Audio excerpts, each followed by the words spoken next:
Ayun, magandang umaga guys, day off ngayon, kaya ito, nag-gym tayo ngayon. Matagal-tagal na hindi ako nagbubuhat guys, dalawa kami ni Osorio Rafael. Day off namin dalawa yan guys, wala ganong tao. Ngayon, paumpisa pa lang ako yun dyan guys, ewan ko kung anong tawag dyan, 15-15 lang yan ang binubuhat ko, pero nag-treadmill muna ako ng 30 minutes.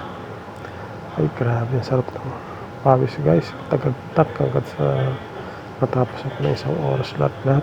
Pagbalik ko sa room tagagtak pa rin yung pawis. Ang sarap guys, kasi kaya pinawisan ko, mainit pa talaga dito, hindi naman pwede mag-AC, kaya ayan guys, tinira ko na lahat, bicep, tricep, shoulder, ganun nga guys. Salamat tayo palagi, bye bye.